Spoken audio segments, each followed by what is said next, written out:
নমস্কার বন্ধুরা, দীপাস কিচেনে আপনাদের সবাইকে স্বাগত।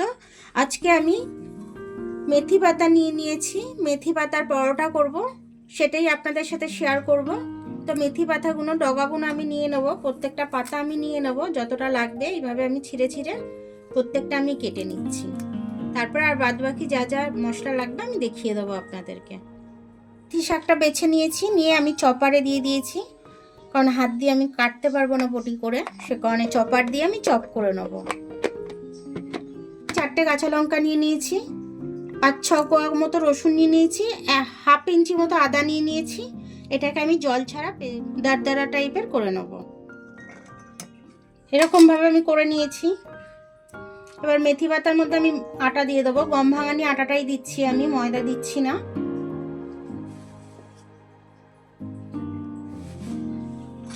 আদা রসুন আর লঙ্কার পেস্টটা আমি দিয়ে দিচ্ছি এর মধ্যে। স্বাদ অনুযায়ী নুনটা দিয়ে দিচ্ছি আমি। একটু জোয়ান নিয়ে নিয়েছি, জোয়ানটা হাতে ঘষে জোয়ানটা আমি দিয়ে দেবো আটার মধ্যে। একটু ঝালের জন্য লাল লঙ্কার গুঁড়ো দিয়ে দিলাম আমি। এবারে আমি একটু হলুদ দিয়ে দিচ্ছি। এবার এটা আমি ভালো করে মিশিয়ে নেব। মিশিয়ে নিয়ে তারপর আমি এটাকে জল দিয়ে মেখে নেব।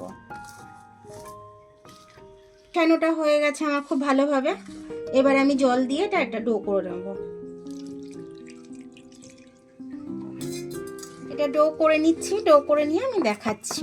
রেস্টে রাখবো, একটু তেল দিয়ে নিচ্ছি।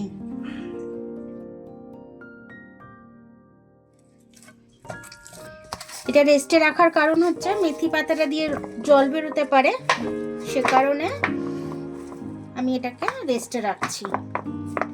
এটা আমি একটু রেস্টে রেখে দিয়েছিলাম ডোটাকে। এবার ডোটাকে আমি খুলে মুথে নেব একটু ভালো করে, কারণ মেথি পাতা দিয়ে তো জল বেরোয়।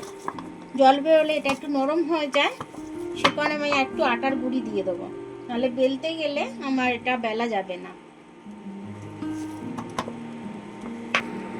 এবার আমি ডোটা কেটে নিচ্ছি। এইভাবে প্রত্যেকটা ডো আমি কেটে নেব। প্রত্যেকটা ডো কাটা হয়ে গেছে আমার, এরকমভাবে এই সাইজ করে কেটে নিয়েছি। এবার আমি বেলে সেঁকে নেবো এটাকে। আমি আটার গুঁড়ি দিয়ে বেলে নিচ্ছি, আপনারা চাইলে তেল দিয়ে বেলে নিতে পারবেন। পরোটাটা আমি এইভাবে চাটুতে সেঁকে নেব। উল্টে পাল্টে আমি এটাকে ভেজে নেব ভালো করে তেল দিয়ে।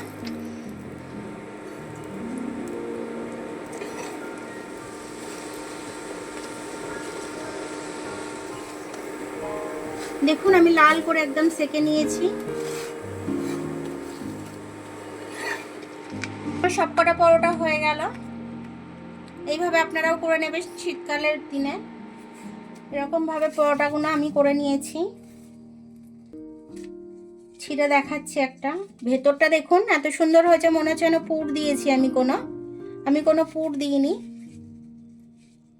এত সুন্দর হয়েছে আমার, একদম পকেট মতো হয়ে যাচ্ছে। এরকম ভাবে আপনারা পরোটাগুলো করে নেবেন। বাচ্চা থেকে বড়দের সবাই ভালো খাবে, এবং টিফিন বক্সেও বাচ্চাদের দিতে পারবেন, বড়দেরও লাঞ্চ বক্সে দিতে পারবেন, নিজেরাও খাওয়া দাওয়া করতে পারবেন জলখাবারে।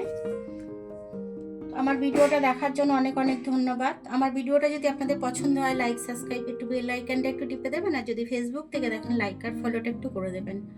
আবার কাল দেখা হবে নতুন রেসিপির সাথে। ততক্ষণ আপনারা ভালো থাকবেন, আমি আসছি।